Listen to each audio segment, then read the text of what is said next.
Hello everyone and welcome back to the channel. Today we are diving into a very important topic that every Indian citizen should know.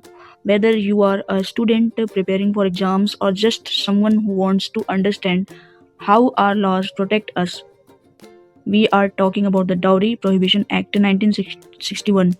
Even after decades of independence, dowry is still one of the biggest social evils affecting thousands of families. Many people don't even realize that simple things they consider tradition or gifts can actually be illegal if they fall under the definition of dowry. So, in today's video, we will break down this act in a clear, simple, and practical way so that you not only understand the law but also spread awareness to others around you.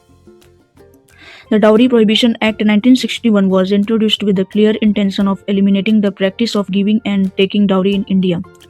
According to Section 2 of this Act, dowry means any property, valuable security, or money given or demanded directly or indirectly in connection with marriage. This includes anything offered before marriage, during marriage, or even after the marriage. The important thing to note is that dowry is not limited to cash. It can be jewelry, land, furniture, vehicles, or even expensive household items. If it is connected to marriage and is demanded or expected, it counts as dowry. This act makes three major actions a punishable offense: 1. Giving dowry, 2. Taking dowry, and 3. Demanding dowry. Under Section 3, the punishment for giving or taking dowry can be imprisonment up to 5 years and a fine which may go up to Rs 15,000 or the value of the dowry, whichever is higher.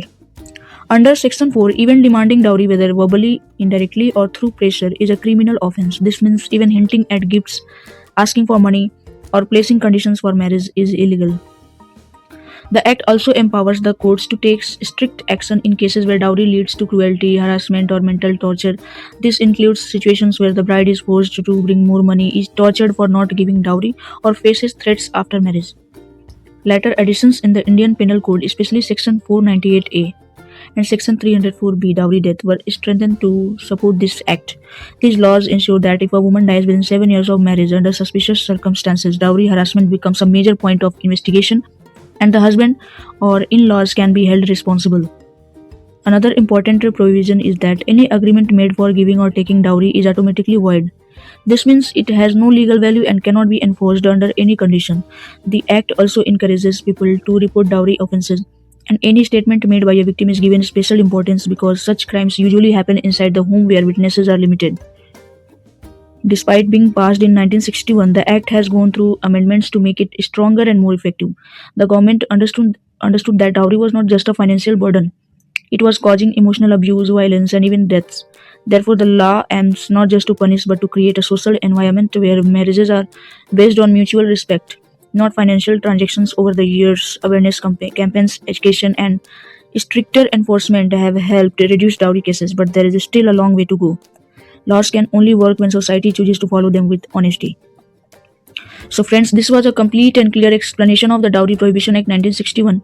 Remember, marriage is a sacred bond, not a business deal. No law can create change unless we, as individuals, decide to stand against wrong practices. If you see dowry being demanded, if you hear someone justifying it, or if someone around you is suffering because of it, educate them, support them, and help them understand their rights. I hope this content helps you in your studies, competitive exam preparation, and general awareness as a responsible citizen.